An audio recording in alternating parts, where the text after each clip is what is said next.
لیکن ہم یہ سمجھنا چاہ رہے ہیں کمپیریٹو فقہ میں یہی ہوتا ہے کہ لوگوں نے کس طرح سے چیزوں کو انڈرسٹینڈ کیا ہے, ڈفرنس آف اوپینین کیوں پیدا ہوتا ہے. شیخ لیکن گھوڑے ملٹیپل بھی تو ہو سکتے تھے, ملٹیپل گھوڑے اگر ہوں, کسی کے پاس 20 گھوڑے ہیں تو ان کے اوپر بھی زکوٰۃ اللہ کے رسول صلی اللہ علیہ وسلم کی حدیث کے مطابق تو نہیں ہوگی.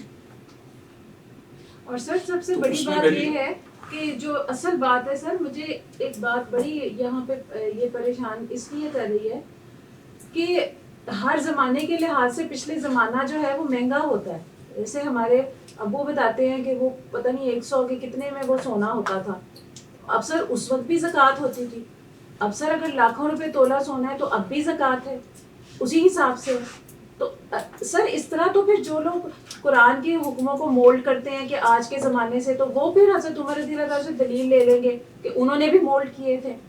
اچھا ہم اسے اس طرح سے سر دیکھ سکتے ہیں جی جی, مطلب جیسے ریاست کی طرف سے کسی چیز پہ ٹیکس لگا لیا جاتا ہے, تو اس طرح سے حضرت عمر نے وہ لگایا, مطلب کہ ٹیکس کی طرح مکمل کر. آپ اس کی انتظامی تعویل بھی کر سکتے ہیں کہ انہوں نے ٹیکس لگا دیا, ٹھیک ہے, لیکن اصل بات یہی ہے کہ یہ ان کا ایک اجتہاد تھا, ٹھیک ہے, ان کا ایک اجتہاد تھا. انہیں یہ بات سمجھ میں آئی حضرت عمر رضی اللہ عنہ کو, ٹھیک ہے.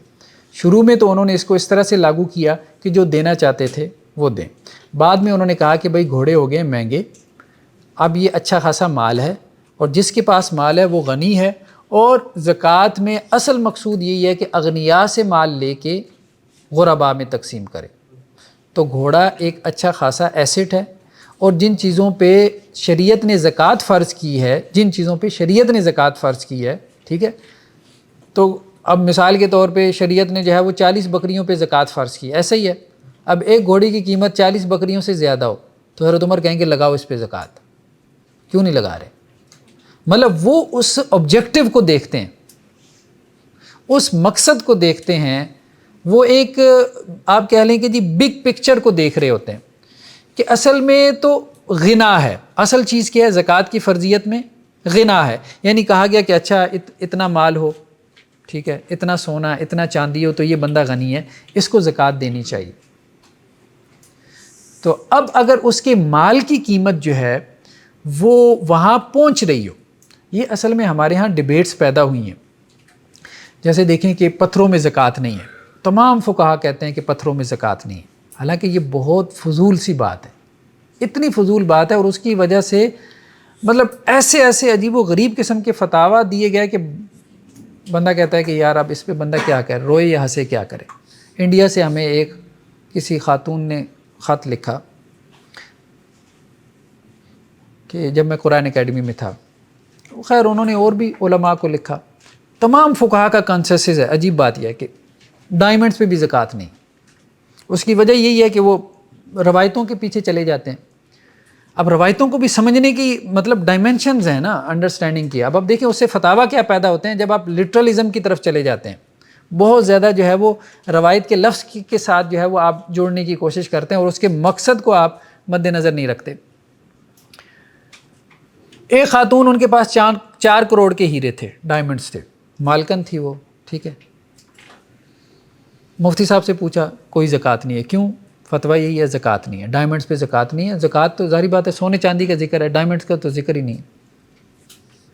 اب ہیرا جو ہے ظاہری بات ہے آج جو ڈائمنڈ کی قیمت ہے وہ تو سونے چاندی کو بھی کاٹ رہی ہے, سیدھی سی بات ہے, ٹھیک ہے, ٹھیک ہے, ہاں بالکل تھا. اس زمانے میں بھی قیمتی پتھر ہوتے تھے, نہیں ویلیو نہیں تھی اس کی. سر ویلیو یہ کیسے ہم کہہ سکتے نہیں نہیں, دیکھیں پیٹرول کی ویلیو نہیں تھی, آپ وسلم کے زمانے میں بھی تھا, ویلیو ہی نہیں تھی, ٹھیک ہے. ویلیو اس کی خاص ظاہری بات ہے کہ جب انڈسٹریل ایج آیا ہے تو تبھی تو پیٹرول کی ویلیو بنی ہے. تو سر دین تو سب زمانوں کے لیے تھا نا, تو اللہ کے نبی کہہ دیتے پھر نہیں. وہ دیکھیں وہ ایک, اب آپ دیکھیں نا اب اس میں صورتحال کیا ہوئی. صورتحال یہ ہوئی کہ انہوں نے کہا کہ جی مالکن تو وہ تو کوئی زکوٰۃ نہیں دے گی, وہ چونکہ 4 کروڑ کی مالک ہے, ٹھیک ہے. اب لوگوں نے اس پہ ہیلے کرنا بھی شروع کر دیے. سونے کو کیا کیا, کنورٹ کر لیا ڈائمنڈس. سیدھی سی بات ہے, آپ کا ایک ایسٹ ہے, ڈائمنڈ کی تو ریسیل ویلیو ہی نہیں ہے. نہیں بالکل ہے, نہیں ڈائمنڈ کی ریسیل ویلیو ہے. جو پتھر جو ہے بیچا جاتا ہے باقاعدہ آپ کو رسید دیتے ہیں کہ ہماری جو آؤٹ لیٹس ہیں دنیا میں کہیں پہ بھی آپ اس کو اس پرائس پہ واپس کر سکتے ہیں. انہوں نے اپنی مارکیٹ ڈیولپ کی ہے, ایسا نہیں ہے. پرائس بڑھتی نہیں نا, سونے کی تو بڑھتی ہے, اس لیے لوگ سونا لیتے ہیں. نہیں ایسی بات نہیں ہے, ایسی بات نہیں ہے. اچھا اب مسئلہ یہ ہے کہ